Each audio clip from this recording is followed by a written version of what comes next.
That's okay. I'll pass all the information around of what we're going to be talking about tonight and how the structure is going to work, so everyone in the comments has a good idea of what's going to happen. So we're waiting for two. We're not waiting, but there will be two others joining us. One is Nans will be joining us shortly. He's got a little one who's at a swim lesson, I believe, and we will also be having Christina Marvel. She's doing a private read, but will be joining us in about 20 minutes.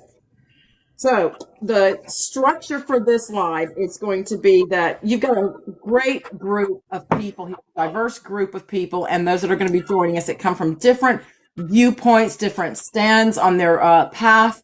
They practice differently. Some things they practice similarly. And we're all coming together in Frith in order to get as much information that people can use to make their path their way. With no judgment whatsoever. Make it very inclusive to everyone. No one's going to be shouting or talking over or dismissing anybody else's views. And we expect that to please happen down in the comments, because I do run a firm boot hand on my lives. So if you are disrespectful and you are cruding on somebody else's practices because you don't like what they've stated or what somebody in the comments, this is not the place for it. This is not how this works. This is for people to find their path, their way. They can take the information and use it, or they can leave it. That's entirely up to them in free will. It will be civil, respectful, and spiritual and intellectual for the benefit of you, the community. That's what it's about. So if everybody understands what those rules, when I bring up a topic, we'll just move along. We'll go from here to the next box over, and then down below and over until others join, and we'll go from there. And we're going to keep moving even though they're not here yet, because we are on a time frame with the live. We want to make sure everybody's got things to do with their littles afterwards. So the first question that we have up on the standardized questions are, what are the ways we can overcome difficulties in meditation or setting? And we'll start with Nasty Recon. All right. Ways to overcome difficulty in meditation or setta. One of the things that I find is folks is the actual term meditation itself. On the Norse path, we have something that is already existing there that we don't have to dip into another pantheon or something like that in order to utilize it. And it's called setta. There's many, many different types of setta, like Udasetta or setta or Daedrsetta or Aesersetta, things like that. So whichever one you are going to utilize depends on your purpose. So if you have a clearly defined purpose for meditating or performing setta, then that can aid you in what it is you're going to be doing.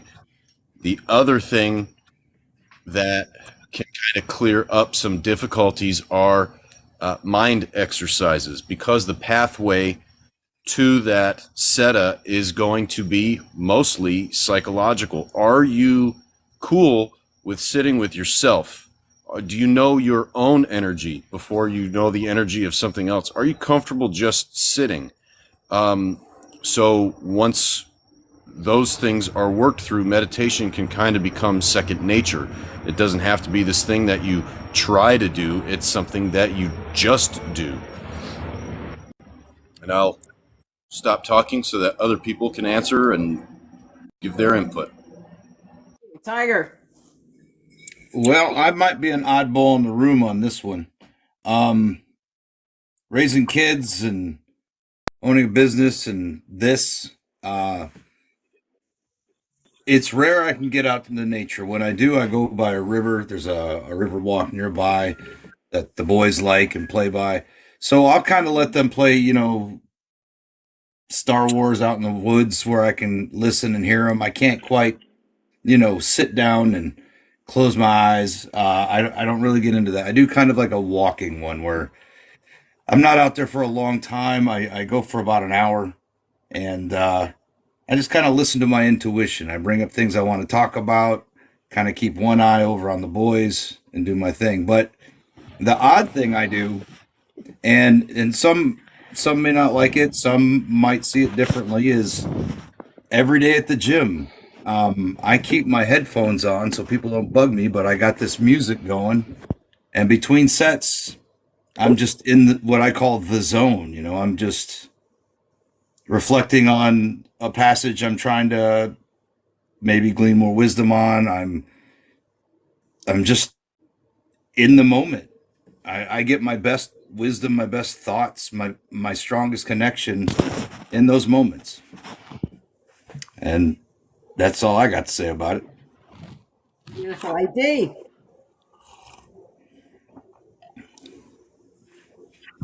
Okay, unmute. It's been a minute. And I don't think, Tiger, that you're oddball out either, because in the days of past, when I was in the gym, that headphone went on, and when you're focusing on your breathing and you're finding that core, that und that you're bringing into yourself, it's connecting to that energy, that vibration, and focusing that energy in that moment. And a lot of people forget it's the clarity that comes when you're centering yourself, connecting to that grounding, whatever you use as a grounding mechanism. For me, I will ground to Yggdrasil. I'll use the energy of the great tree, the 9 realms. Um, Everybody's path into the meditation world or Udasetta is very, very different. And people get stuck on that word meditation, and that there has to be a set way to do it. And in my personal experience, you don't have to have a set way, because everybody's different. We're not going to experience the same things the same way. Some people have to have a higher vibration. Some people have to have a lower vibration. Some people have to have total silence. Some people have to have, some kind of sound or smell to connect. It's just the individual practitioner and what they're trying to achieve. And for me, back in the day, the gym was my happy place. The gym was that I could go into a gym and focus and clear everything, focus on what I'm doing, and breathe in and breathe out. And a lot of things would become clear, especially the questions I was asking, especially of what I was working with. And then for me also, I will go outside every morning, hail the day. I sit with myself every morning. I work with my land rights, my land vitier, my ancestors, everything in the morning and in the evening. But again, that's not for everybody. It's hail the day that is, and then hail the day that was, and figure out in between the nonsense and the craziness that happens throughout your day. And you have to focus on, okay, could I have done something differently that could have changed this? Or I wasn't listening to what I needed to hear. So you kind of take that tuner dial, and I will change the frequency and see what comes in clear. I always visualize that energy level as I will tune mine down so I can hear what's around me. And it's for me, I can visualize that tuner dial. Okay, it's like an old FM AM radio. Change that dial just a little bit to get you that squelch to hear what's coming in more clear for me. So again, everyone's different, and your application of Udasetta or your term of meditation, don't think you're doing something wrong because you can't achieve that state, that flow state. You have to figure out what is going to work for you, not Sam, Sue, and James down the road. Yep, absolutely. Looney. Like AD said, it's different for everybody. In my personal practice, I don't deal much with the gods. Very, very tertiary to any part of my practice. The land here are kind of secondary. I talk to them and just state my intentions clearly on the way out to the vehicle and the way back in on my property. When it comes to needing advice, I generally seek my ancestors, but I'm also very specific and limited on the ancestors I seek. I generally go for my grandfather, my grandmother, my great grandfather, and my great grandmother, because I actually knew them in life. And so when seeking something from them, like be it advice, my grandfather was known to play pranks, so when things are misplaced, generally he kind of gives me a clear idea where to find them. But when I get responses from them, because I knew them in life, it's easier to recognize who it is that responded to it. Because they all had their own individual personalities, they all had their own individual focuses, and are for very, very, very different people. But I can draw from that and I can use that. And I think that it's a very basic and rudimentary form of meditation, which I started doing early on in my practice, and I found it very easy and very relatable to do so. And I think that that's something that a lot of people new to the path could probably get into and try and adapt to their own style. Right? Menahune. Um, so let me see, meditation.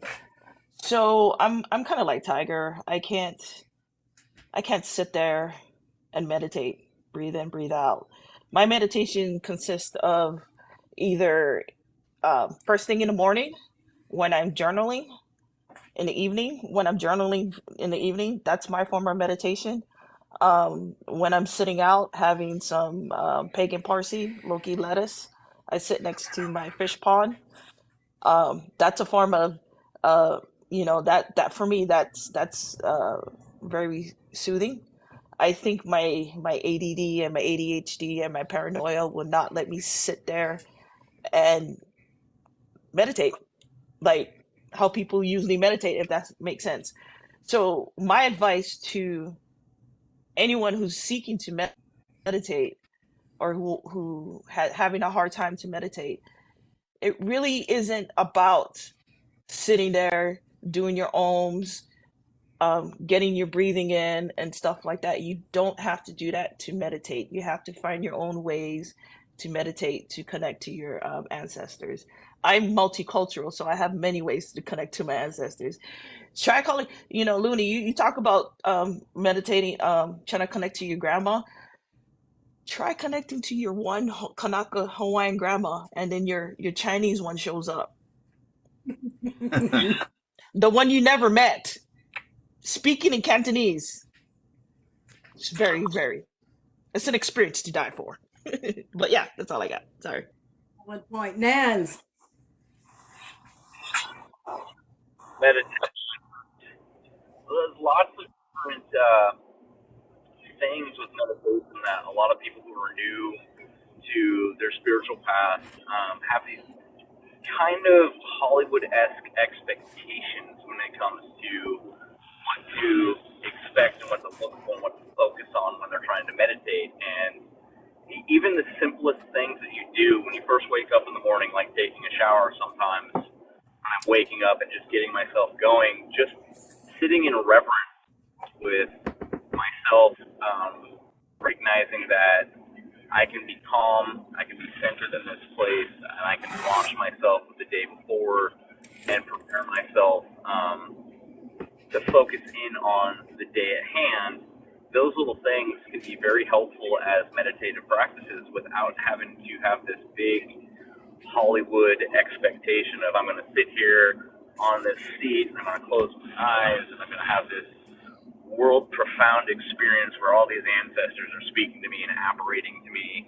And a lot of people need to understand and can understand that even just sitting there in silence with yourself and being there with your thoughts and recognizing your own thoughts is a form of meditation. And each and every person can do meditation in different ways and have different experiences, and don't feel like you're doing something wrong if you're not having these big, prolific, Hollywood-esque, like hallucination state meditation experiences, because usually those types of things take years of practice and experience to be able to have those types of experiences manifest within their practice.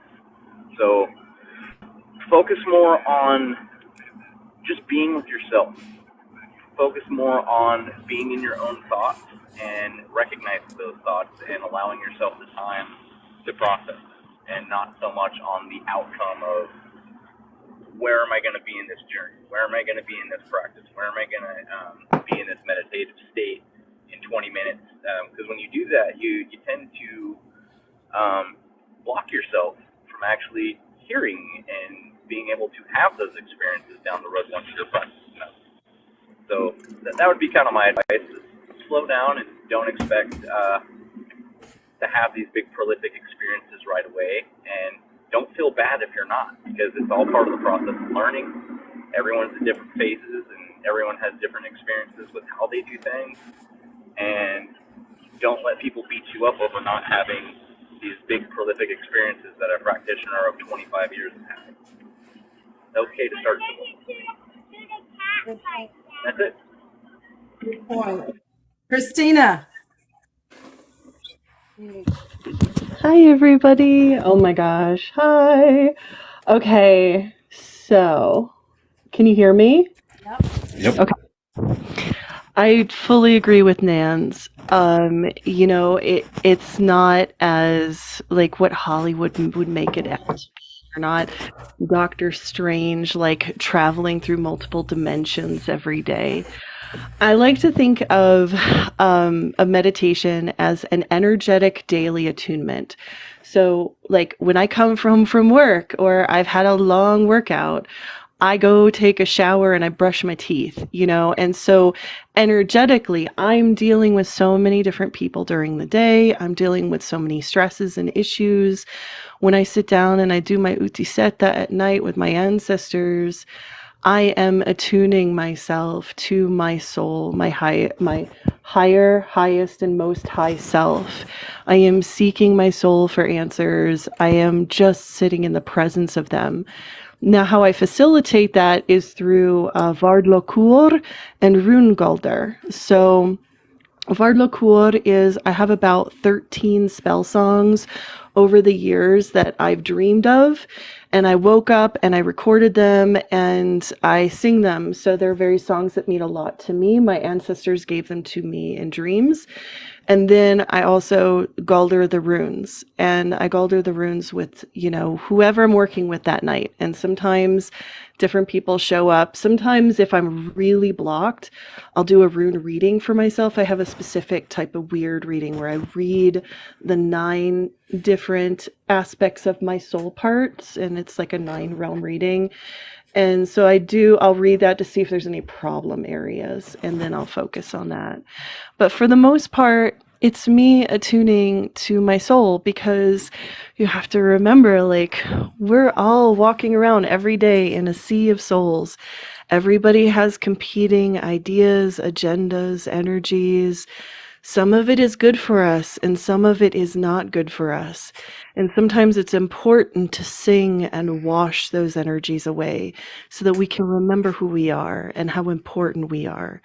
And so I think of meditation as an essential part of self-care and as spiritual self-care.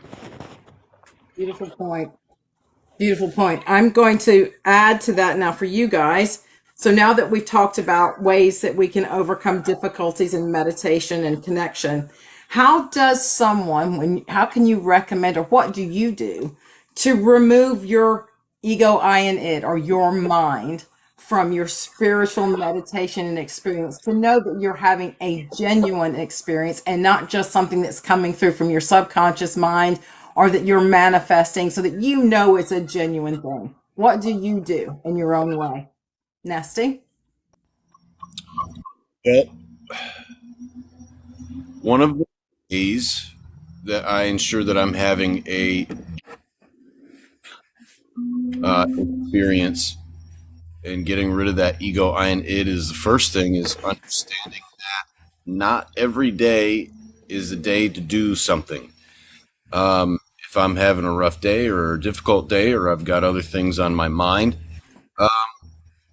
I may opt to not do something, because I don't want those to be influences for what it is I'm going to be getting or what it is I'm going to be doing. So you have to be objective, and there's a difference between indifference and detachment. So when you utilize those two things, and they are different, you're going into something without any preconceived notions. You're going into something where you are able to have an objective view and an objective purpose, because life happens all around us. And a lot of these things tend to influence our thoughts, which people may correlate that to a soul part if they wish. And then there are things that go towards our emotions, pull on our heartstrings, or make us upset, or something like that. So there's all these different ways, and one of the ways is, I kind of spoke about it earlier, is those mind exercises. And another way to help kind of discern what it is I'm doing is I'm very specific with what it is I'm going to do with my meditation to ensure that a lot of people tend to try and remove everything. They try to go into meditation with a thought process that I can't think of anything. I have to clear my mind and this, that, and the other. When that is kind of inverse of what somebody should be doing or could be doing based on their practice and what it is they're doing. Focusing on something. It can be a concept. It can, and you build up to getting into like thinking, like focusing on a deity or a Bluetooth speaker or something like that, using these mind exercises to basically train the mind. It is a muscle, and if you don't work it out, it's going to fatigue quickly. It's going to encounter difficulties that you can't power through. You won't be able to remove any external things that are affecting your experience, and so forth. Valid, Tiger? Well, I kind of have more of an intuition-based practice. I don't know if it's the brain damage or what, but I just kind of zone out. Hatcher's touched on it. I know Nasty, Mel, and I have talked about it. Just kind of try and be in a flow state and be receptive. If something happens, I can read it many different ways, and I often find myself having to reflect on it, just like any lore or philosophy or wisdom from said lore. I kind of blunder through it. Other than that, it's, for me, it's going to sound weird, but I've had several senseis in my day. And it's just more about being in the moment or no mind, just being more reactive than active. And if one of the ancestors, or, you know, I can't say who or what, I would be a charlatan if I tried to name it or, you know, figure that out. I'm just listening at that point. But in that moment, in that state, when it is achieved, which isn't often, which we've discussed, that's when I find the biggest. When I make videos and I say pushes or pulls, nudges, I'm just feel like I'm being kind of guided to or away from persons, places, things, what have you. Like I said, I'm kind of led by the nose through this, and that's where I'm at with it. Excellent. AD? What a wonderful question this is, because again, for everybody, it's going to be different. When you go in with certain preconceived notions about something, or how something should appear or shouldn't be, I used to tell everybody, forget what you think you know. Just forget what you think you know, because no two messages or anything you see or hear are going to come in. I mean, one way you can imagine the anvil landing on top of you as you're running through a bridge, and then the other one is like you're sitting in a flower garden going, okay, this is peaceful. Pick and choose your poison, because it's going to be vastly different between each and everybody and the message that you're receiving. And for me, certain things come at certain times. I have no control over that unless I am walking within that boundary that I've set and for myself, and saying, absolutely not. This is not the time nor the place. I need to focus on what's going on physically in front of me, not what you want me to hear and see at this particular moment. And that's a real thing for a lot of people. They don't know how to stand in that sovereignty and stand and create those boundaries to say that this is not the time and the place for these kind of messages that come through, but to find that connection and to whether or not it's real. What does it feel like to you?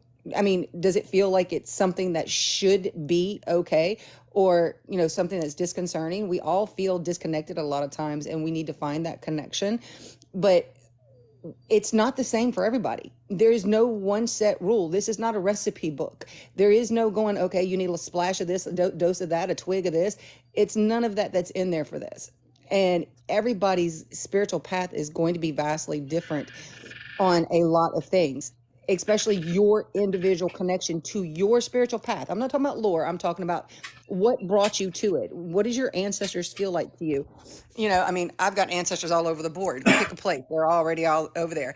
I know when for instance, when I was in that village in Haiti, there were certain things that I experienced in that village that if I'm receiving the message from one of my deceased or one of my ancestors from that village, I know what that feels like. So I know for my experience, that is something I connect with. It may not be that way for somebody else. You know, I know for me, that's real. That's not a preconceived notion. I experienced that. That was for me. That is my UPG. That is how I know that is stern fast, something that I can tangibly say, okay, I need to listen to this. I need to pay attention.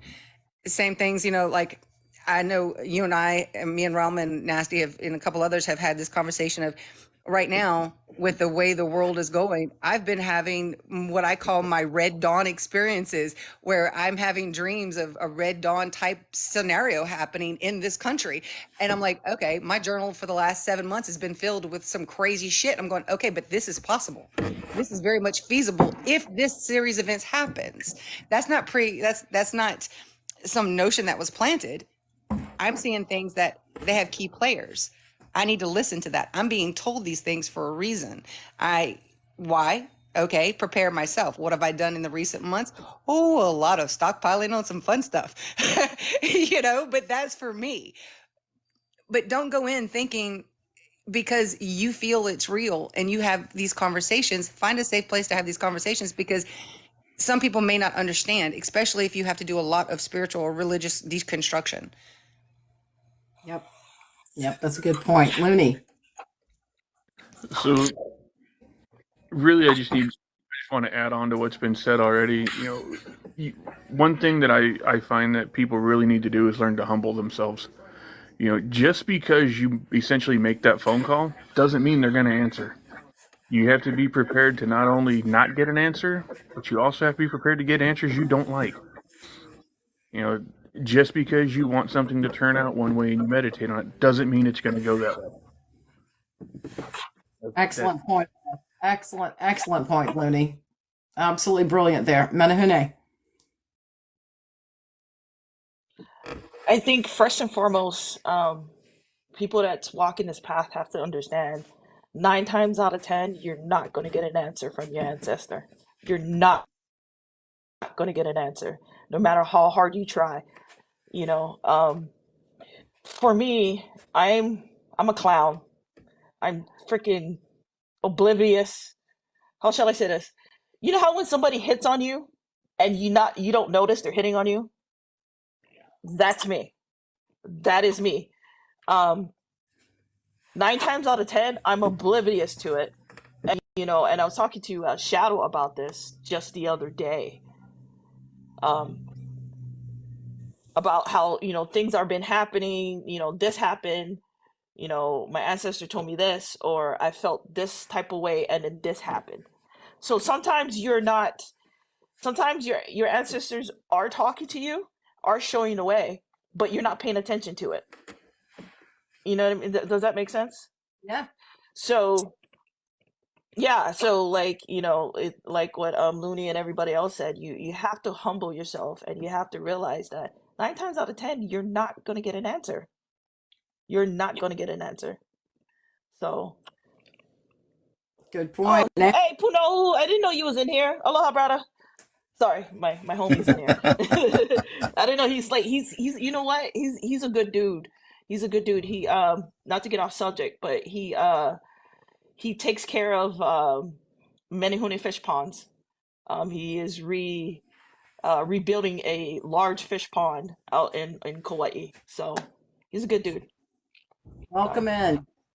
Welcome in. Nans.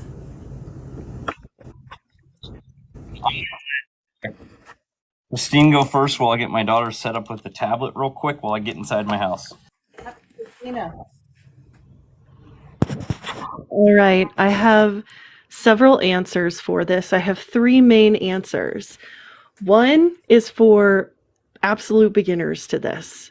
The second one is for people who want to dive a little deeper, and third is for people who really, really want to practice magic.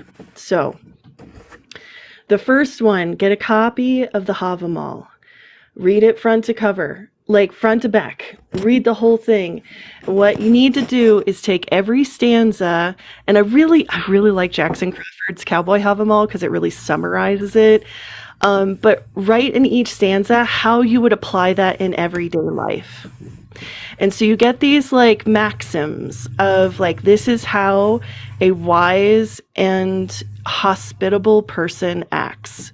And then what you do is every day when you walk around in life, you think, do I want to act differently? Do I want to violate the Havamal? If I want to violate the Havamal, most likely it is a superegoic or egoic programming that is clashing with my reality. If I'm feeling jealous because people are getting accolades and I'm not, let's sit. Where is that coming from? It's not coming from a God. It's most likely coming from you. So know that the Havamal is there as an amazing emotional resource for us. If we find an urge to violate any of those principles, we most likely are operating in egoic programming. Number 2, emotional intelligence exercises.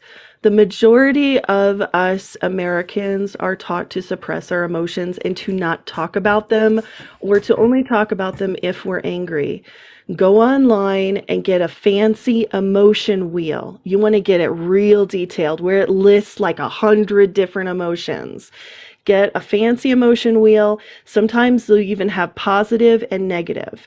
And every night before you go to bed, pull out your journal and say, I felt this. Look on the wheel and what did you feel today? And then say, because of, and then write down why you felt that way. And then you want to write an affirmation after that, and it is okay that I feel this way. You do that for 5 different emotions each and every day, you're going to realize how suppressed your emotions are as an American. It is just, unfortunately, this is a part of our culture. We like to suppress emotional expression except for rage and fear. And it's how we operate. So that's if you want to dig a little deeper. Here's the one. The advanced one is learning the Runar through Rune Galder. Rune Galder practice will obliterate the ego. A very easy way to do Rune Galder is to wake up every morning with the sun, go out and put your face in the sun, and Galder one rune 9 times. And do that. You can have like 1 rune per day and go through the whole cycle, but go through the whole cycle. And what you do is you Galder the rune in an attitude of, I'm going to receive whatever you're going to teach me today. And then you go about your day and you look, what is this rune trying to teach me? What that does is it creates runic personas within the subconscious. You'll start to know around I would say the 4th or 5th rune cycle that you do, you'll start to notice you have an inner Fehu self. You have an inner Uru self. And so when things come up or you get messages from entities or whatever it is, your runic self may actually be like, hey, wait a minute. They actually act as touchstones of what is divine within you. So that is another way, but it takes time. It takes many years of active Rune Galder practice to develop these personas. It's not going to happen overnight. And the thing is, like, so that's for you advanced ones. If you want to like embark on that, it's a lifelong journey, but it's highly, highly rewarding, because what it does is it develops a very serious connection between your ego and your subconscious. And you walk around with 24 advisors each and every day, and you're like, that doesn't feel like Vanyo. That feels like Merc Vanyo. That feels off. That does not. I felt joy. Vanyo brought me joy 3 years ago when I really felt it. This is not joy. And so you have these really powerful touchstones built within your psyche. But like I said, it takes daily practice and it takes years to develop it. But the way you can start is emotional intelligence, understanding that what emotion am I feeling, and then you can even like bring that into the Havamal. Is like, if I read the Havamal and it says to do this, am I actually doing this in my life, or am I kidding myself? Do I think I'm wise? Do I think that I'm doing the right thing? And another thing is, your community and your tribe are a really great way to teach you. And you are as great as your tribe. So get people around you that are willing to tell you hard truths that are to help you grow and to help you like become the best person. Because like people who just want to give you comfort, those aren't friends. Those are enablers. You want people who can sometimes make you uncomfortable and give you the good truth in a loving manner. So those are my answers. Can I piggyback off of that real quick? Yes, go ahead. May I? Yeah. So exactly, what's your name? I am Christina. so sorry, Christine. Christine, I'm gonna follow you. Okay, I am so sorry. I'm not on Norse TikTok. I'm on the Indigenous TikTok. Anyway, that's neither here nor there. So I forgot what I was gonna say. Holy crap! Oh yeah, you are absolutely right. And the other thing too, like I think somebody else already said it, the Hollywood thing. Um, that's the other thing too that I would like to get advice to the newer folks too, is that stop fantasizing of what you think it should be, because it's not. If I'm making sense, right? Just because Christina can read tarot, uh, meditate, commune with the ancestors, doesn't mean everybody knows how to do that. Yeah, am I making sense?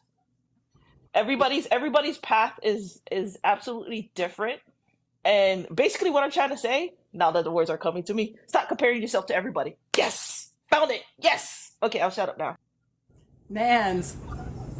So I have some personal things that I teach my students within meditation and spiritual work, especially those who want to go down the path of Seidman or Seidkana stuff with Seid arts, to help them differentiate between what is their ego feeding them an answer, showing them and speaking to them, versus what is actually an ancestor or a deity coming in and speaking to them. The very first tool that I use, and I pass these on to my students, is learn the basics of what your energy feels like versus the energy of other things surrounding you, such as mundane things like your TV, your cat in the room, your wife or your boyfriend or your husband, people interacting with you with their energy. Learn the difference between those things and how they feel.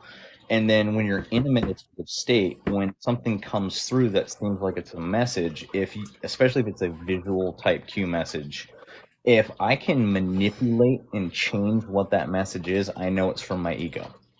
If I can't change it and I can't do anything to shift its form, color, feel of energy, then I know it's from something outside other than me. And then, taking those types of practices for myself and passing that on to my students, they start to learn very quickly the difference between what is their own subconscious mind feeding them answers they desperately want to have, versus this is really an ancestor being like, hey, I'm going to smack you in the face with reality, and you need to wake up. And then from that, you can stem off of that further to differentiate between what is your ancestor's energy coming through, or a spirit's energy, and what the energy of a deity feels like. Because for me personally, the biggest difference between an ancestor and a deity is the ancestor feels very comforting and welcoming, and very much so like it's part of me, but outside of me.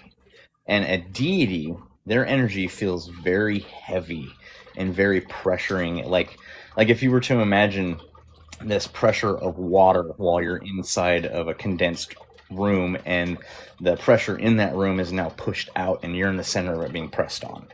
So that's how I can kind of tell the difference between the types of energies that I'm communicating with, and a very helpful, useful tool that can help you differentiate between your own ego, an ancestor, or a spirit like a land vetter or a house vetter, or a god coming into your presence.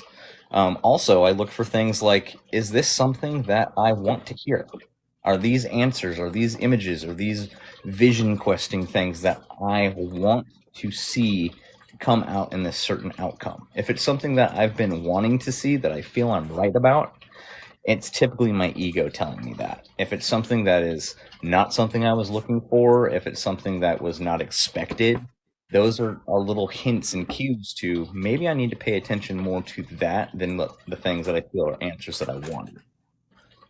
So those are helpful tools that you can apply within any level of your meditation to help you understand the differences between those, and help you really separate your own subconscious, your own ego, your own sense of self, and your own desires.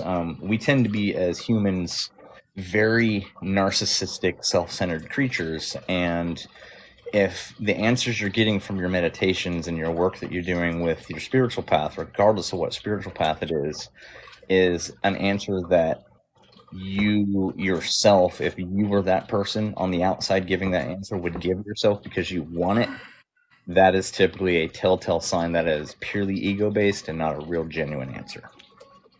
Good point. That's Very all. good point. I'm going to mix up the order this time on the next one, and it follows along with what we've just said. If we're going to connect our ancestors, many people ask, how is it best that I venerate or call to my ancestors? Everybody asks about different ways and different methods all the time. How do you go about your ancestor veneration? Tiger, I'm going to start with you. Okay, and I got to dip out after this. Yes. I honor them. I try to bring honor to them. It may sound weird. It's that intuition based thing again. If I feel it will, I feel that nudge, and I do something about it. If I'm making a decision, I feel like that's when I get the most nudges. Do I help this charity? Do I go do this thing with the kids? It's just about honoring them to me. And I do reflect back on those ancestors I do know or have met in person before they passed, which is one of the reasons I really want the kids to know my parents better. But I really don't know how far back I'm going. I get dreams and things like that, so I feel I'm doing something right. Like I said, I kind of blunder through it. Blundering sometimes is the best way. Being present. All right. Well, with that, this cat won't leave me alone, so that tells me it's time for bed. Much love, much respect. Thank you so much for your time. Take care, guys. And I'm going to move now to Menahune, if you would like to take that one. How do you do your ancestor veneration? Woo! Well, for me, that's a loaded question.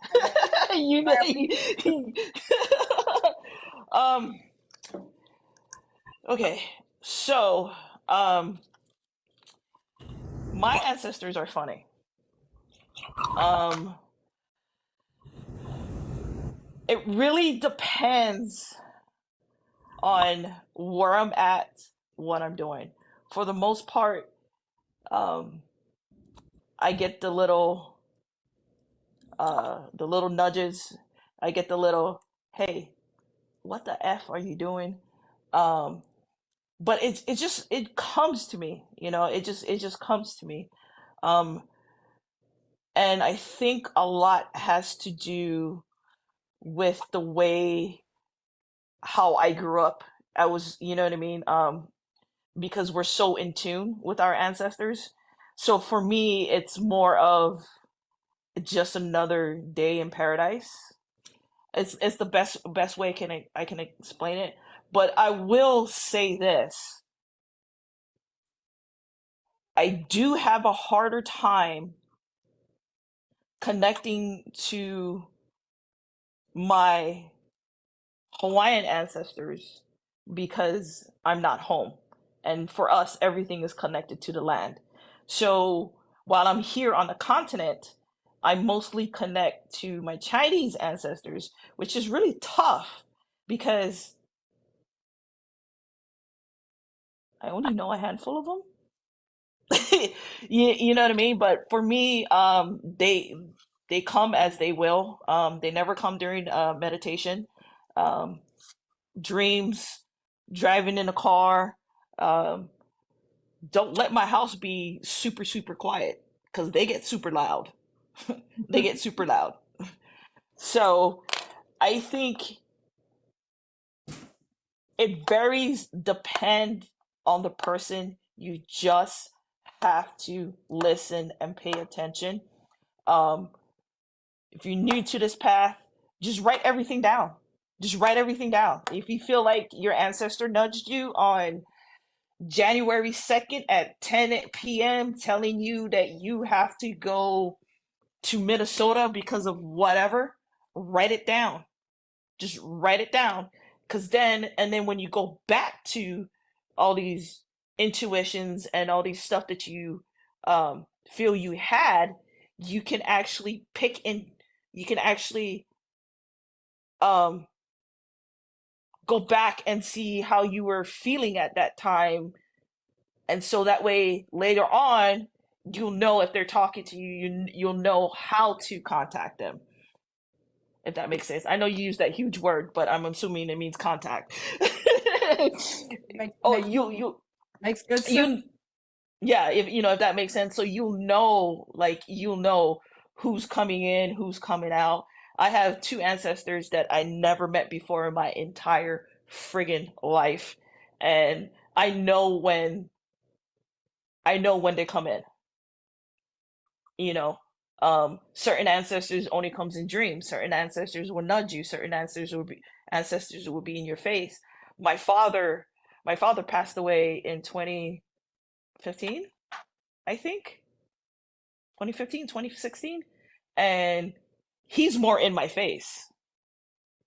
you know um when I do the Loki lettuce is when I hear him the most, because Loki lettuce was his thing. So for me, it really, really depends. I mean, I get it from every which way. Last time I went home, I went to the Pully Lookout. And the Pully Lookout is where there was a big war back in the day, yada yada yakety smacky. You can Google that shit. Um, and it was clear, right? And the thing about the Pully Lookout is you can throw like your slippers or your shoes off and it'll come back to you because it's so windy up there, right? So like basically a cliff. Pully means cliff, for the lack of a better word. Anyway, so it was clear, right? When I got there, 15 minutes into my quietness, meditation, if you want to call it, it went from clear to cloudy, and then it started to rain, like for like 10 minutes. Then it stopped. you know and for me, that's a sign that one of my ancestors was reaching out to me. One of the gods was reaching out to me. You know what I mean?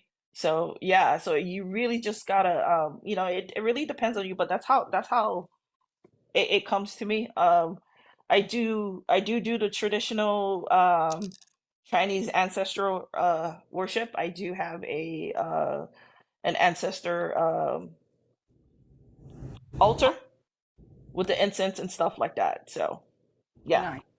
Nice. yeah, Thanks. I'm gonna yeah, yeah. I'm gonna move to AD because AD and the flow of ancestors, and I'm just doing this because I know what she experiences, and I think it's going to mimic some of the things, not mimic, but coincide with some of the things that Manahune just said, and I think it's very interesting because they have also a very unique set of ancestors. So AD, I'm going to move to you. Oh, okay. Well, for me, my ancestors, mm, they a bunch. Let me tell you. But with every breath that I take, every step that I walk, every choice I make in life is honoring my ancestors and my ancestral line. I was blessed to be raised by both sets of grandparents on both sides of my family, which were amazing human beings. I knew my great grandparents on both sides. I was fortunate enough to experience certain things culturally. One, not being born in North America, and having that connection with the way we were raised and the way we were taught things before we enhanced our education by books and further studies and advanced studies into our spirituality. But for me, my ancestors walk side by side with me every day. They come through loud and clear. I can walk through a certain place, I can feel them. I have to set certain boundaries and certain words where I'm like, you're not allowed in this space. This is my space. You don't need to be up in here. But I've had very distinct moments in life where, without a doubt, there was no question that my ancestors dictated certain choices I made based off of their life experiences that I knew about and how I chose to navigate my life through their guidance. And even in the living realm and then in the ancestral realm, it's one of those huge connections where you have to make that personal. You don't always have to work with your ancestors or every one of them. And for me, it's I value their guidance. I value their presence. And thank you for being there, because without you, I would not be here. I would not have learned the lessons I've learned by the choices I've made based off of your life experiences, and seeing different points of view.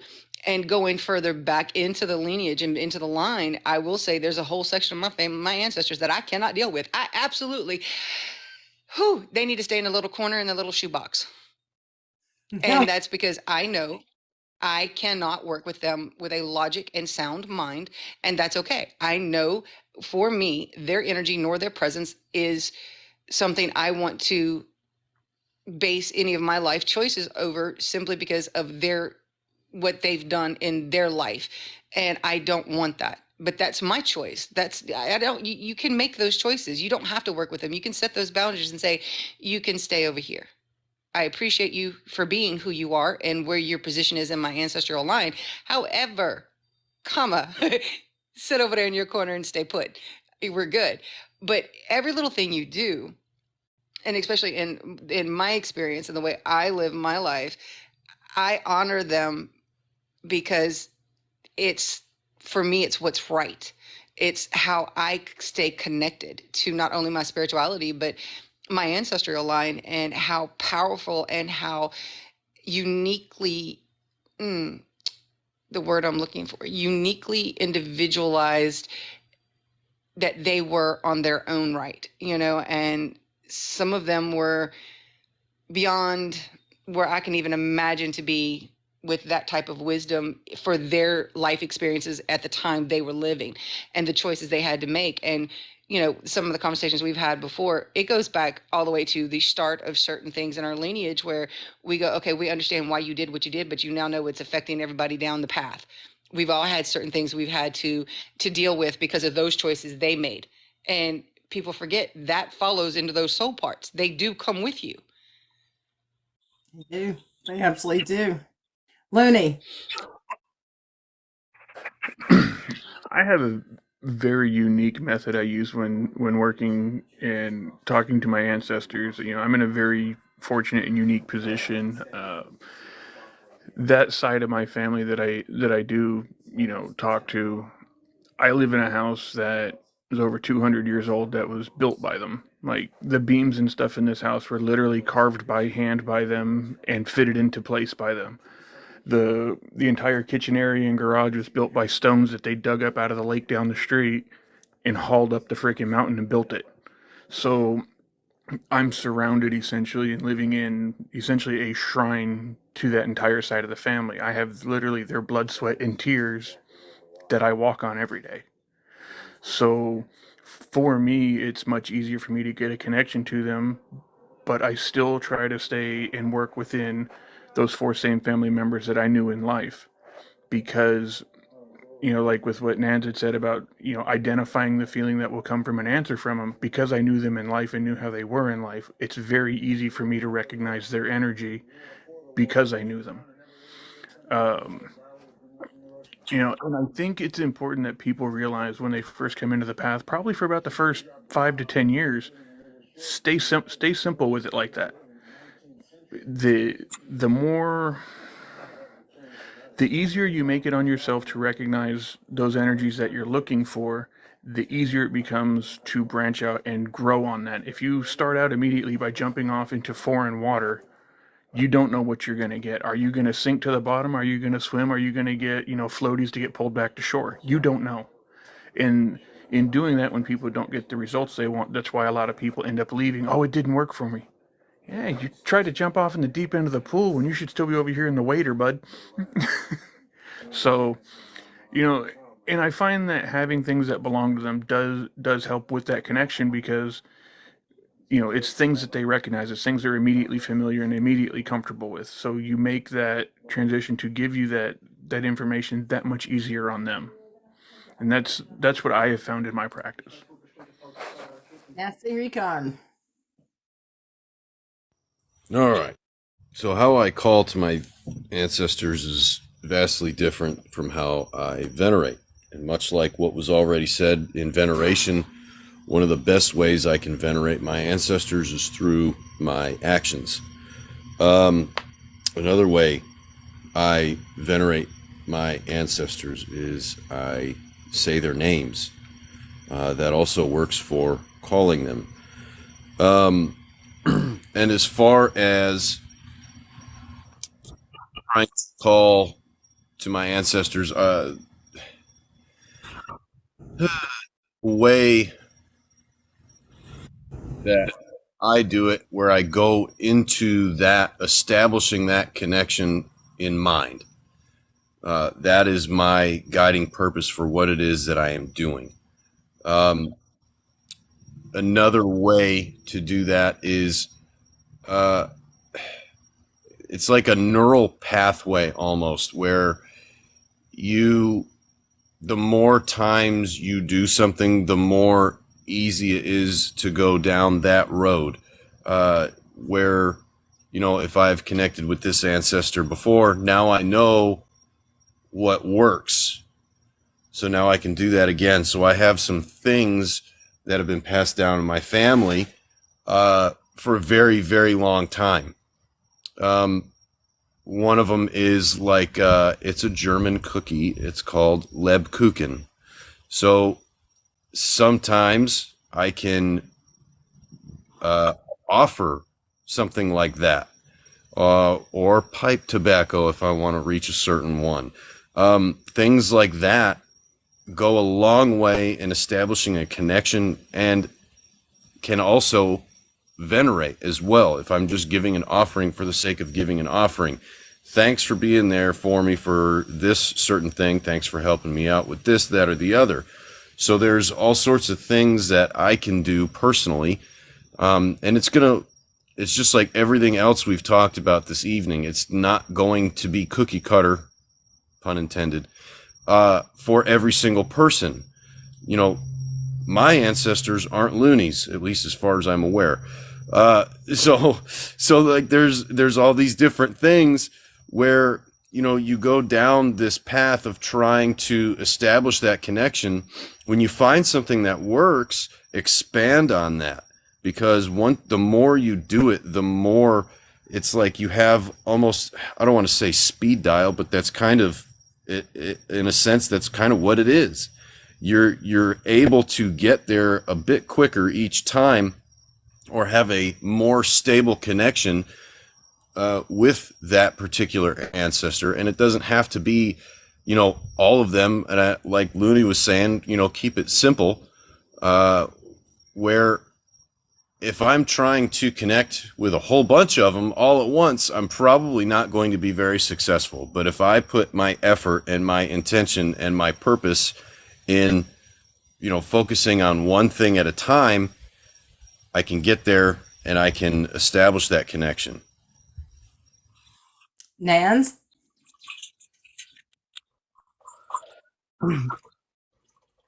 Everything that everyone has said is absolutely wonderful to hear, and absolutely amazing things. I just want to add a few things of personal things that I do to honor my ancestor and our ancestors and build a little bit of a stronger connection to them. Well, I'll do that in a minute, honey. I'm on the phone. One thing I do is I try to recognize that living my life, just being in a present state of mind with who I am, so that I can be present for the people I work with and work for, so I can be present for my community and my loved ones, in itself is not just honoring to my ancestors, but also healing generations of traumas that my ancestors might have had. Okay, you can cough drop. Healing those generational wounds that certain ancestors might have had within their lifetime, because I firmly believe that when we finally cross over, when we finally unalive and meet our end and go to our inevitable place, we are faced... Good job, honey. We are faced with the inevitable realities of the choices that we've made throughout our life. Whether those choices that we did may have been, in our eyes, just or not just, or what have you, in the end, those things become very, very clear. And oftentimes, some of our ancestors have done things in their life that they thought they were justified in, and end up having a lot of regrets on the other side. And I feel, to honor them, one of the practices I do is to show them grace and forgiveness and understanding, and help them process those things through my actions and through my works that I do with them, to help alleviate their feelings of regret and things that they lived and experienced within their life. So I view the ancestral work on probably a very deep deep level compared to lots of people, but there's different ways that people can do it, and there's different aspects about ancestral veneration, and there's no right or wrong way to do so. So don't be afraid to explore. You're welcome, baby. I'm glad you got one. Don't be afraid to explore working with your ancestors, or just coming to the realization that just being the best person you can possibly be in this current state of mind and in this current reality of the life that we're living is sometimes often enough. Simply put, it is enough to just live your life to be the better version of yourself. Great.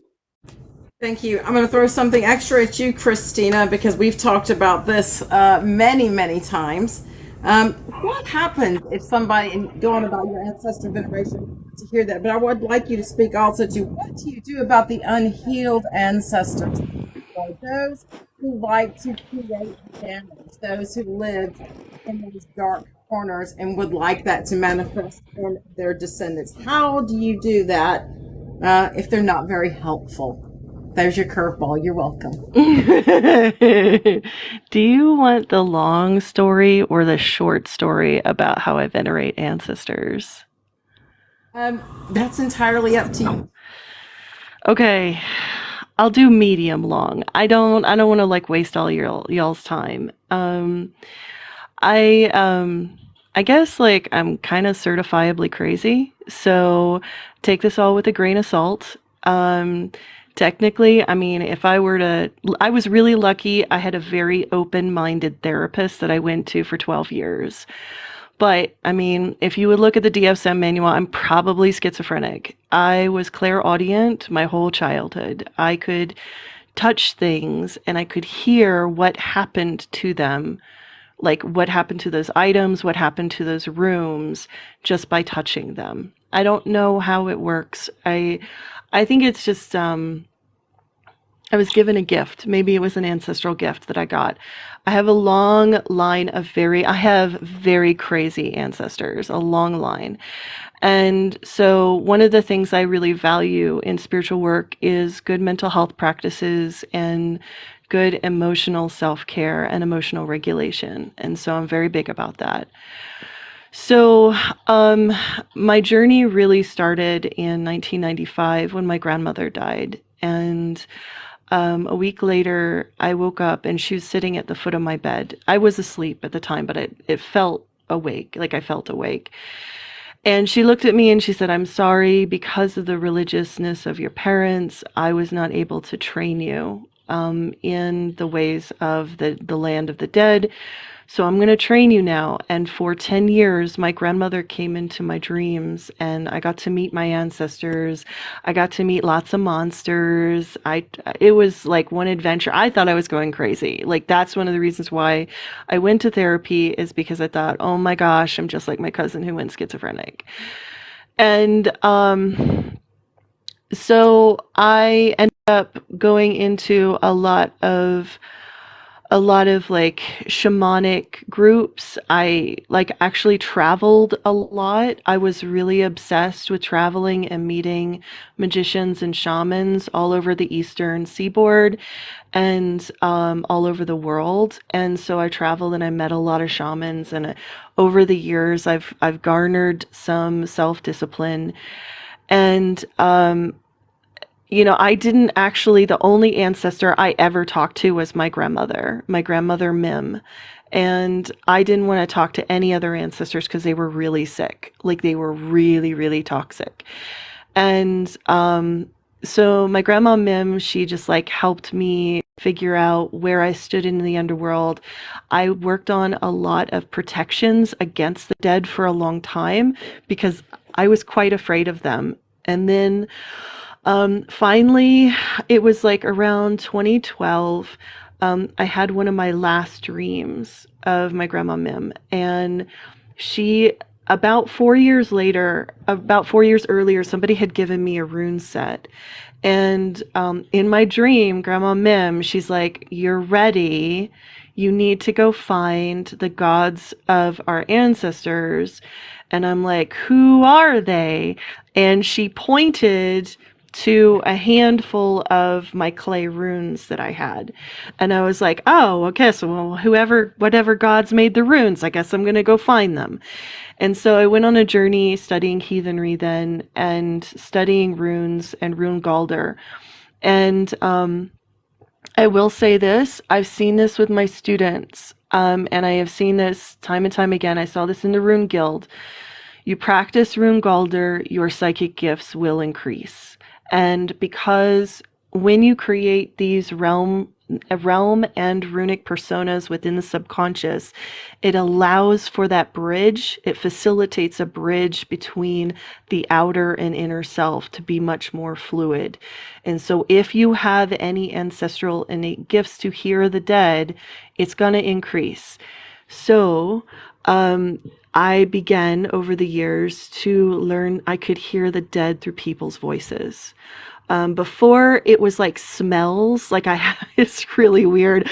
In my old community, people used to come to my house and I would smell them and hug them and I could tell them what their ancestors were saying. And super creepy. Don't do that anymore.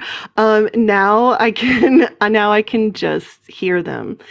And so how I venerate them is I tell people what I hear from their ancestors, and I give them access to healing. A lot of these ancestors have a tremendous amount of nothies. For those of you doing runes, it is this urge. They have these serious needs that were unmet. So this is how I venerate. I'm going to show you. Nans, you have several ancestors that were singers. You need to sing more. They love feeling themselves through your voice. You have a very powerful voice. Menihuna, you have a couple grandmothers that never got complimented, which is why you urge to be complimented. Give yourself grace. You are doing so well. Compliment them and allow yourself to be complimented for the hard work you do. Looney Tunes, I heard a smell through your voice, and you have an ancestor that used to grow tomatoes on your property, and they were prized tomatoes. And there is some connection to the land vitir and gardening with your property. AD, I heard some ancestors who worked so hard, they worked themselves to the bone, but they never got hugged or touched. Massage, kindness, and touch and being held tenderly will really heal that. Nasty recon. What I heard in your voice, you just need to be honored for the sacrifices that your ancestors have given time and time again. Thank you for all that you've done. Thank you for all that your ancestors have done. So much sacrifice, so much pain, but it's all worth it because your children are going to be better off. And thank you for everything you've done. And Mel, you are worthy of respect and honor. You have tremendous wisdom within you. You have a lot of ancestor mothers who were very wise, and they were used and were looked over and not respected. And I look forward to every time I talk to you, I'm going to respect you just like your ancestors needed that. And that is how I honor the ancestors. I see them, I hear them in all of you, and I honor them, and I love them, knowing that if I can do anything to help fill their needs, to give you the things that can help them, I do that. That is beautiful. That is truly. For the record, I can take a compliment, okay? I can. I seriously, I can. Okay, I can't. I really can't. Everybody knows that, though. That's very powerful. And I think there's something to be said there about being able to honor ancestors through the connection and honor of other peoples that have the energies and the strengths that are around them that flow through them to see them. Nasty Recon and I have always said this thing, we see those who see, and we see you. And we see you, Christina. Absolutely. And Christina, you're not wrong. And I'll give you an example. That is exactly how I am. Don't touch me. Don't hug me. I actually embody that. And I know where it comes from. I know exactly where it comes from. And I know where it started from. And that is something I have in this lifetime have tried to work on. And it's still a struggle, even for me. There's a select few people who have that grace that can come up to me and give me a hug. The rest of them is like, I'm going to hit you with a 2x4. Don't do that. Unfortunately, Nance has been on the receiving end of the 2x4. But that is a huge thing that does travel through that generational line, and recognize and know where it comes from is the key. And that you have a beautiful gift in that, and that's amazing. But what I wanted to add to earlier, for those of you who do not know your ancestors, who have no direct understanding of who they are, guess what, guys? You don't need it. You absolutely do not need to know their name. Some of us are not blessed with that. Some of us don't have books that have their names written in it. All you can go is through what, if you were adopted and you have no clue. Guess what? That connection is still with you. It is still in you. And you don't need to know their names.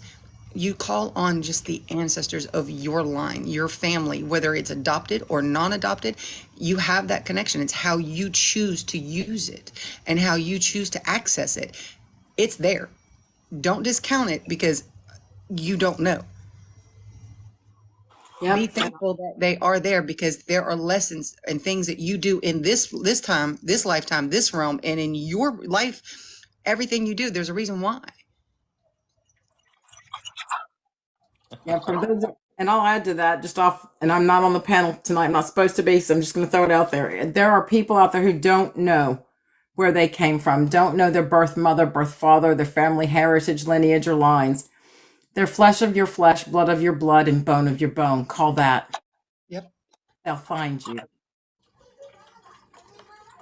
Okay, next question. You know, as sorry, I didn't mean to cut you off. As someone who's been through that early in life, through foster care, from home to home, yeah, yeah. Sometimes you just gotta scream it out there, you know, and they'll come, and then you'll find your way back home. Sorry. That's true. That's absolutely true. Nasty. You may find doing the flesh of your flesh, blood of your blood, bone of your bone gives you more success, as for many of us, our most recent ancestors were not on the path that we are on. So go farther back.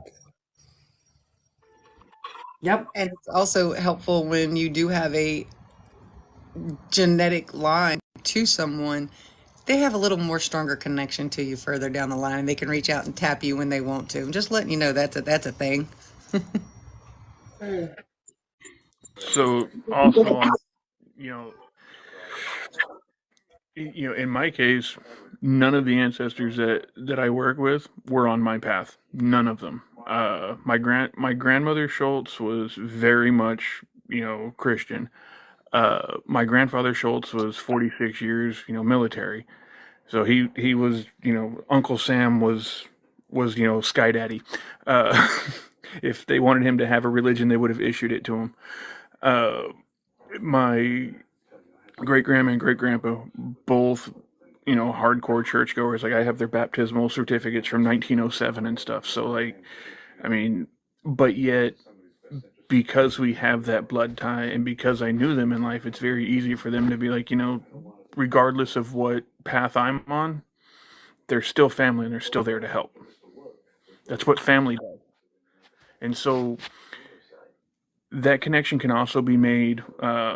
In the Norse had a very specific practice of when they decided to adopt somebody into the tribe, you were not their stepchild.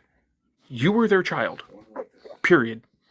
There was no difference in, we got him from Syria, we're adopting him in this. No, you were a part of that tribe, and for all intents and purposes, they were now your blood. It was that hardcore. So just because you're adopted doesn't matter. Those are now your relatives. That whole family line, as far as this path is concerned, that is your blood.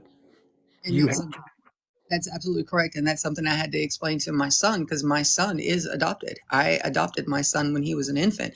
And though he didn't know his biological parents until he was much older, and their history, he was very much part of and worked with our ancestors. And I say our because he is ours. He is one of ours. And there was no distinction of, these are yours, these are mine, these are theirs, these are ours. And even to this day, as a young man, he works more with our ancestors on this side than he does his own biological side, because he has that closer connection. He's developing that as he's getting older, but he knows them more because they surrounded him while he was in my home. He knew them by their energy. He could recognize them because he would go, Mom, she feels like you. Why does she feel like you? Or why does he smell like this? I said, well, this is why you're smelling that. And so he understood that, and taking that into an adulthood, he is branching that out for himself and learning to connect to the unknown that he doesn't know. And he now will ask the questions, well, he has in the past, who would this be? And it's like, well, let's go back. Let's start asking the right questions and sit with that. And he came back and he was like, I know this was my mom's mother. And it's like, okay, you sure about that? And he was spot on. We traced it back and he was spot on. And I was like, well, good job. But he had to understand to recognize that different energy and how it feels and made him feel. And he'd even say there's some that I feel very unsettled with because it feels like they want to hurt me. And it was like, that's probably because they do. This is why I tell you, it's okay if you don't want to work with those because you're not ready for that yet. And you can't heal their trauma if you can't heal your own trauma and your own thing. And this is where I had to explain to him why I have a set of my ancestors that sit over there in the corner by themselves, because I am not in a place where I can heal their trauma. I know that, but that's knowing thyself too. Absolutely. 100%. It is. I'm going to combine the last two questions and then go in a random order with it because I think they play into everything that we've spoken about. We've talked a lot about being present in the moment, just being present with yourself, with your spiritual practice, with your ancestors, being present, being honest with yourself, knowing yourself, allowing yourself some grace, giving your ancestors grace and yourself grace.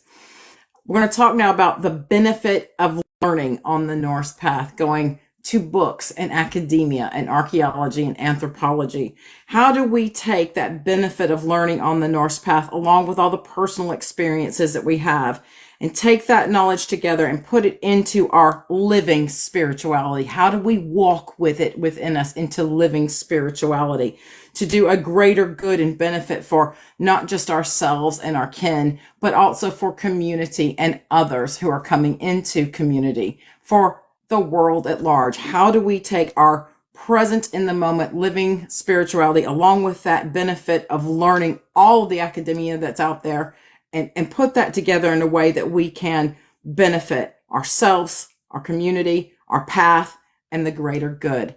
And I'm going to start with Nans. Taking what we know about modern day concepts and a living faith today and being able to look back through, the last 3,000 to 4,000 years of history that we have and see where the concepts have changed and evolved and where they have changed the definitions of things helps us, me anyways, to understand better the things I'm experiencing spiritually that don't seem to match up with a lot of the lore, the spiritual side of this when I'm communicating with a god, and the aspects of the personality of that deity are not matching up 100% with the personalities that are presumed from the Eddas, right? And then I look back through the history of it. It helps me understand why some of these concepts that are presented within the Eddic texts and things like that we use as modern practitioners and modern day Norse polytheists or Norse pagans have developed some of the ideas and notions we have today about them versus what they were back then. And it also helps me differentiate between ideas of sacredness versus things that in modern day concepts with a lot of the Abrahamic traditions taking over, the line of what sacredness was then to be applied in my modern practice today versus what from more of that monotheistic Abrahamic lens would have a much different look about what is sacred. And a prime example of this is looking at living ancestors who are living in Norway, in Sweden, in Iceland, Finland, Siberia, amongst both those peoples and the Sami and some of the indigenous Siberian peoples, the spiritual practices and the concepts that they have about just living life varies vastly from how we here in America view these practices and view these ideas. And being able to look at that objectively helps to deconstruct and devolve some of my own misnomers and misunderstandings about things and gain a better, deeper connection and a better, deeper applied knowledge. Good point. Good point. AD.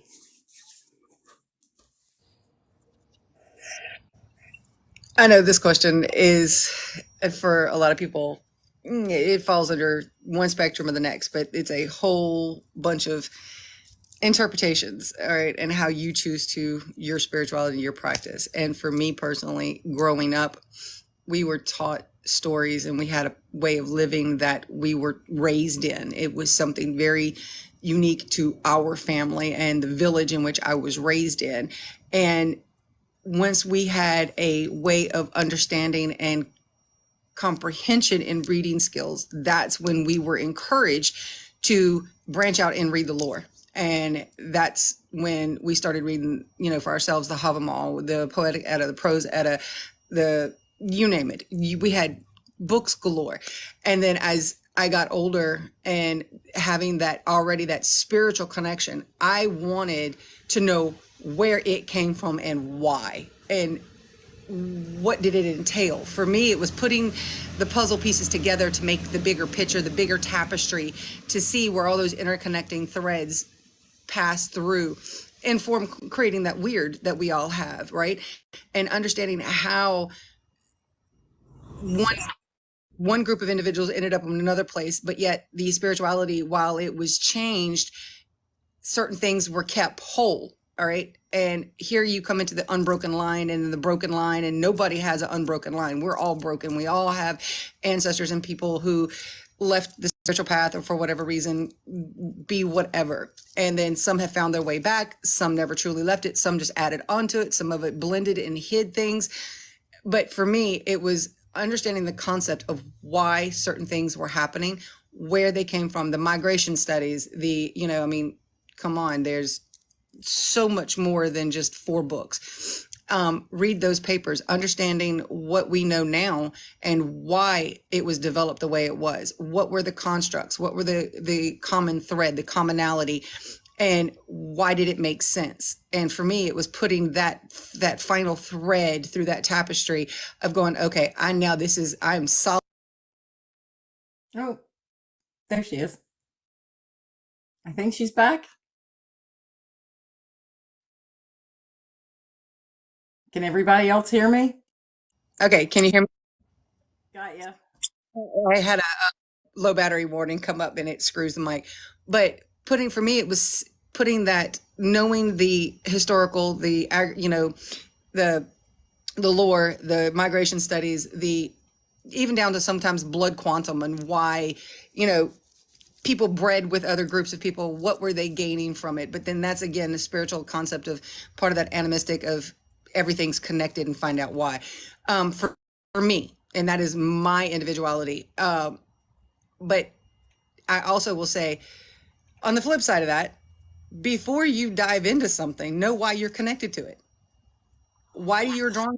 What is it to you that is drawn to a certain spiritual path? Not a religion, just a spiritual path. What is it that sparks that desire, that creativity, that desire to learn more? Why did you then pick up that book and then it resonated with you on what level? What in the Havamal can you apply to your everyday life, and how to live within that spectrum? And it's a very broad spectrum. And certain things are very subjective when it comes to how someone believes in something and what your morality may be. It's very subjective because we're not all going to live the same life. We're not all going to think the same way. We will do things in the course of our life that some people may find abhorrent and just, beyond their comprehension. But at the same time, in the scope of a job or career choice, we had to do certain things. People don't understand how you can do that, especially following a certain spiritual path. Guess what? Individual to the person. But connecting the lore and the academics to your spirituality is important, because then you have the bigger, broader picture and the understanding of why that tapestry of your spirituality starts to make sense to you. Good grief. Nasty Recon. Is it important to learn? I can really only speak for myself, because I don't personally have any religious trauma or anything like that, but it's an aspect of my spiritual path, my living spirituality, because it separates from what I was used to, growing up with Christianity and things like that. That's not something that I was familiar with in that sort of setting. Of course, there's the stories, but it all comes from one source. This is a multitude of sources, a multitude of authors, a multitude of places, and there is this part of it where it's like, holy crap, my ancestors did this here. They buried people a specific way, or they venerated in a specific way, or they did this certain thing. Plus, swords are cool. Like I like looking at the archaeology. It is so interesting to me to find these things because it is it has to be a living, breathing spiritual path for me, because we know what we know until they find something else. We figure out a certain way of doing something, and then something else comes along and adds to it. I've noticed that over the years there isn't a whole lot where they find something and it takes away from a practice. It usually almost always adds to it. I love how you can read a saga and connect it to an Icelandic proverb and connect it to things that are found in graves, i.e. rowan berries, i.e. Thor. The rowan is the savior of Thor, i.e. Thor was getting drowned in a stream by a giant and used a rowan branch to pull himself out. Like, that stuff is so cool to me. You see things that are found in, and it's not just burials that interest me. It's like there's 211 names for Odin, and some of them aren't very well known. There's just so much. I guess part of it is being a nerd, for me at least. Just learning new things, and part of it keeps this path fresh. There isn't more of the same old. There's almost always something new. And that's what keeps it interesting for me. That's why it resonates. And that's why I am on the path that I am. Christina. Nope. Okay. Can you hear me? Okay, I was just going to write down a little bit of notes here so that I don't lose anything. Okay. So I'm going to answer it in 3 parts. Number 1, history books are your best friend. Knowing what our ancestors did, how they lived their lives, how they designed their tribes and their villages, why they chose to have certain houses on the north face, why they chose to have certain houses near the river. Those are all important things that tell you a lot about how your ancestors set up their day-to-day life. So history books are your best friend. Number 2, you can understand the nature of a culture by the philosophies that outshoot from that culture. So if you want to know about Nordic or Germanic tribes, look at Transcendentalist Germanic philosophy of the 1800s. You will find aspects of all of the things that are in the Havamal in the Hegelian dialectic and in the philosophy of Kant, Kierkegaard, Hegel, Goethe. All of those philosophers grew up in that culture, even Nietzsche, because Nietzsche was Russian, and his culture was primarily Rus, but they were also Viking.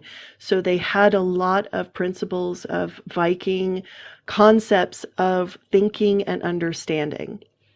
Philosophy is the study of understanding why we think the way we do. So studying philosophy from those cultures are really helpful to understanding those historical perspectives.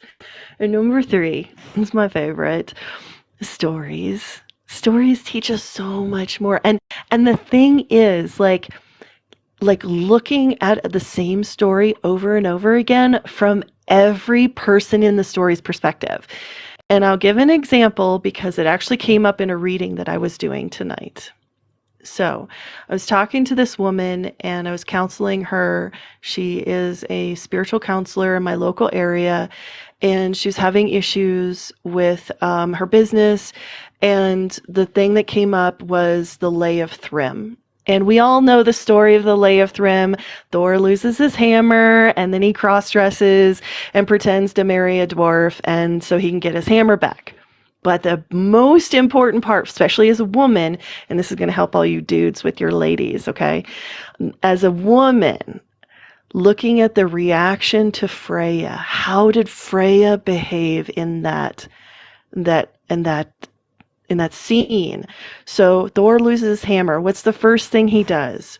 Freya, go down and sacrifice your body, sacrifice your heart, sacrifice your mind, and pretend to marry somebody you don't love so I can get my thing back. And she got so mad that she yelled so loud that the walls of Asgard shook. All right? What did she do? She gave them tools. She gave her cloak. She did not give of her body. She gave her cloak to Loki so he could find out where it was. And that's it. She gave tools and she gave wisdom and basically gave them the opportunity to do the work themselves. And so as a Seith Kona, as a teacher and a woman, it's really important because the majority of people will come to you and will want you to do their work for them. And we are not to do their work for them, or they will stay as spoiled children. And so I was counseling this woman, like, listen to how Freya acts. And that's one of the things, like, as women, when we look at the lore, we can kind of piece out, because it's going to be mostly at a male perspective, but there are very few ones that are female perspective. And that is a big, indication of how a Seith Kona should conduct herself, to not save people, but to give people tools to save themselves. Another one is the Lay of Hyndla.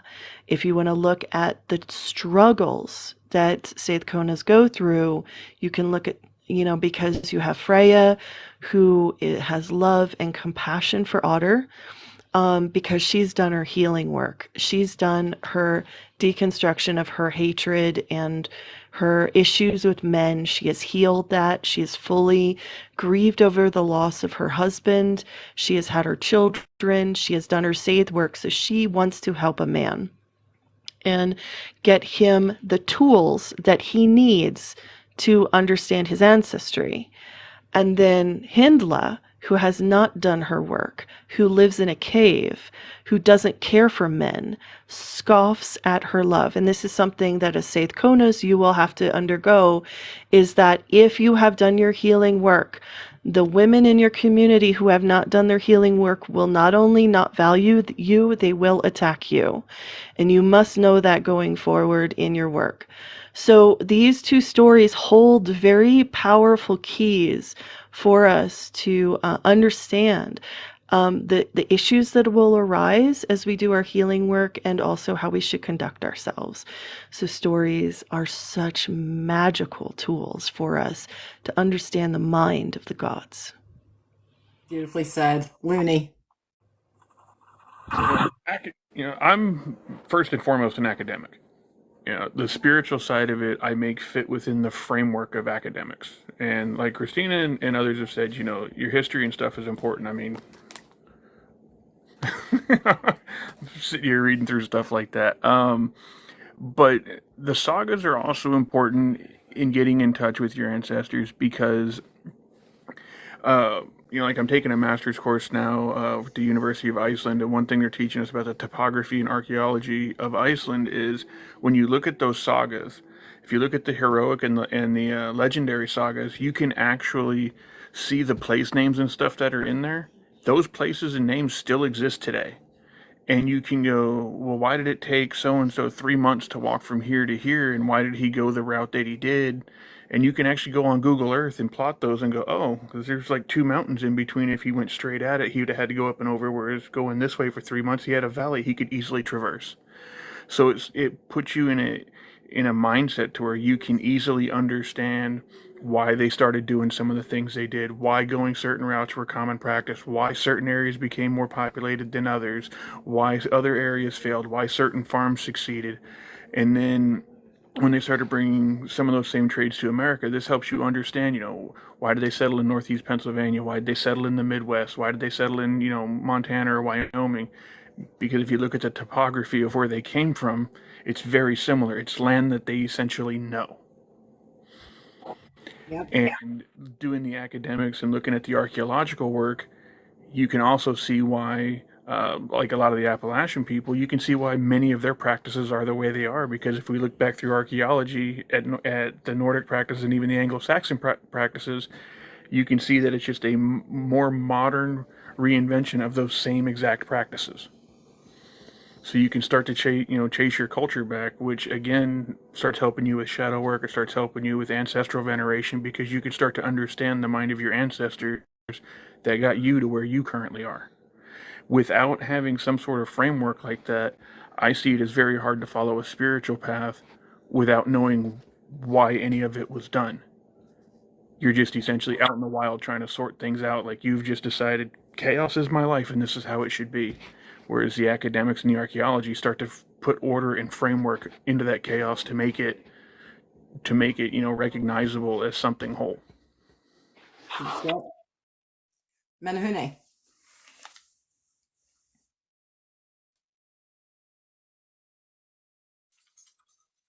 Can you hear me? Yes. Sorry, I'm messing with the puppy over here. Um, so I don't know. Like for me, it's kind of weird, I guess. Um, because of my Hawaiian side, how everything is connected anyway. You know, um, from our from the way we worship, our gods, goddesses, everything's just connected to each other, and it was just daily life. So I actually um got into Norse Pagan because this is a funny story. Well, it's not funny. I wanted to understand why the Norse men and women were the way they were, right? And so I took what I saw in Hollywood and did my own research and went from there and saw, you know what I mean? And like from my own research, learned. And then from there, it led into the Norse paganism. And Norse pagan, being a Norse pagan is similar to my gods. So for me, it made, sense. And because in my culture, everything's connected. So we value our Evi, our ancestors, our Kupuna Evi. We value our Heals. We value the old ways of life. We understand why the Hawaiians did what they did through archaeology, right? It's just like the understanding of it, if that's making sense. And and then from there you go into the spiritual side, and then you realize one thing: there is no separation. It's a living and breathing thing, spirituality thing, whatever you want to call it. It's living, it's breathing. Our stories have a certain amount of truth to it. And when you realize that and you dig into it and then you find that these places still exist, it kind of makes you feel like, oh wow, you know what I mean? And it makes, like, I don't know about you guys, but it makes me hungry for more, if that makes sense. You know what I mean? I want to get more. I want to get more. And the fact that, I can't remember who said on it. There are so many sources out there, and each source is different yet similar. That makes sense, right? Unlike a certain religion, I said certain, where it comes from one source, and I hate to break it to them, but the archaeology don't really break up if you sit there and really think of it, because the whole world flooded and every religion has a flood story. But we're not going to go there with that. But yeah, so I think for me it was only natural. It was only a natural progression, and like I said, I have a hard time connecting to my Hawaiian ancestors while I'm on a continent. Um, it happens to every Hawaiian who comes here. It just, it's because our we're indigenous culture, right? So everything's connected to the land. Everything's connected to your na'au and stuff. So um yeah, and then deep diving into these things, make me, being that curious person I am, trying to understand why the I keep coming, why the Norse men and women, the Vikings, were they were, led me into the Norse pagan path, and I never looked back. I never looked back at all. Never looked back. It is funny though when you call on Odin and Wakea shows up. Or when you call on Loki and Maui shows up. I mean, I had that happen to me once. Yeah, yeah. Okay, yeah. Menehune, I love the way you think. I admire you so much. I can I can imagine like how beautiful it is. You saw this connection between two powerful maritime cultures.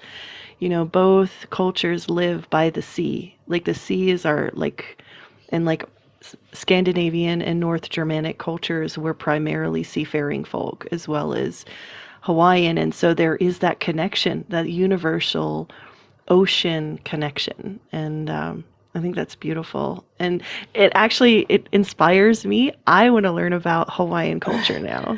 It's Thank you for inspiring me. For me, honestly, it's similar. It's similar. It's just called, instead of calling Wakea Odin, you know what I mean? It's similar. And that's how easy it was for me to relate, relating Kanaloa to Njord. Njord. I still can't say his name correctly, but that's how easy it was for me to relate. So for me, I feel like it's the same. They have similar, right? Just called by a different name, and they like different things. That's making any sense. Yes, absolutely it does. I think as we've gone through the list of standardized questions that we have, I think it's a very interesting view from everybody that's come in with their points, that connection that we have from what everybody's been saying. It sounds like that connection that we have with our ancestors, with spirit, with the land, both ancient and modernly.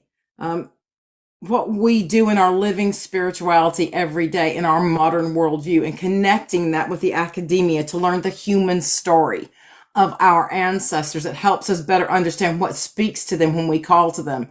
What better way to understand the trials and tribulations that they lived in, if we're going to venerate them, to understand their walk, to understand where they came from and how they lived, to understand those ancient spirits of the land that we're inhabiting, or that our ancestors inhabited in the relationships they had, and then bringing that academia into faith, to spirituality, and walking with those two in a beautiful blend, so that it gives us that insight to the past and connection in a way that we can better understand and recognize, and then walk with it in our modern worldview. It's been very enlightening to hear everybody's take on everything tonight. And it's been done, you guys, I can't say enough how much I thank you. It's been a beautiful live to hear people talking so cohesively and intelligently with one another and sharing knowledge with the community and looking at the comments down below. This is what I hoped it would be. Something that everybody could come into or hear from the FYP and take something away that meant something to them without it being difficult or countered or diminished in any way, but to be uplifting to others, to seek whatever spiritual connection you were going to find for yourself. And hopefully for those who are new on the Norse path, it gave them some insight on a way in that made sense to them so that they start their journey on their living spirituality. I can't thank you all enough. Is there anything that any of the panelists would like to add in closing? Yeah. Menahune, as you were talking about blending Nordic traditions and your ancestral traditions, I was just kind of letting the energy flow through, and this is what I came up with. Lots of Hawaiian style pictograph clouds and Oh, that's awesome. symbology with Yeah. Thor. I love that. That's awesome. Beautiful. It's beautiful. And if anybody has now or never question in the bottom in the comments, before we wrap up, it is your opportunity to type anything you would like to ask in the comments of any of the or of all of them at one go. I'd like to respond to a question that somebody asked earlier. There was a woman who asked about, is there a story in Norse lore that aids women in healing? And so, okay, so there's the story, it's in two pieces, and one reference is very obscure. But so in the Prose Edda, the story of Freya finding Brinsingamen, there are elements in that story about how she found her healing. And it has to do with learning sexual authority over herself, working with the dwarves to know her worth and to know what she's worth. There is a version there was a German archaeologist named Xavier von Schoenworth, and he was a Bavarian contemporary anthropologist who are what were they called? With the Grimm brothers. He was actually a contemporary with them. Xavier actually was very much on preserving traditional German tales. There are several tales in his book. There you can find it on Amazon. It's Xaver von Schoenworth, Xaver von Schoenworth. There is an English translation in Amazon that you can get. There are several stories about Freya and the dwarves, her experience of going down into the underworld, her experience of encountering the ancestors. And there's also a lot of stories about women as they go about learning their mysteries. And in another obscure way, the tales of Frau Holle in Germany and how she trained young girls to be courteous, kind, and strong. Those are another way for women's healing in the Germanic and Scandinavian cultures. So, Xaver, Xaver, I'll actually write it in the comments. Thank you, Christina. No problem. Anything any of the panelists wish to add? Not on that topic, but I will say this: if you are new to Norse Pagan, you will turn into a nerd. Be prepared to research, do lots of reading, forget everything that you know about the dogma, and throw it out the door. And always remember, not all knowledge comes from one classroom. Yes, indeed. So true. And if you have questions or you want to seek further information, there's some wonderful people here. Please follow Reach out. I'm sure everyone that's in the panel will be willing to answer a DM or point you to somebody that might be able to assist you in a direction that you want to go down for any question that you might have. Hopefully we'll be doing more of these again in the future, or joining in those hosted by others, because I think it's super good for the community to get as much information from as many different sources as you possibly can. Don't take one person's word for it. Let it be your path, your way, not their path done for you. Find your feet. And I think, again, I'm going to stick with the overarching message that the panelists gave tonight is learn to be present with the self. Just be. In a chaotic world, when things can be difficult, learn to just be and give yourself some grace. And I hope everyone enjoyed this night. I know I did. Thank you, Nans, Menahune, Looney, Christina, Nasty, and AD. Much love, much respect. And thank you everyone who is down in the comments. I wish you all blessings until our weird earth crosses again. Good night, all.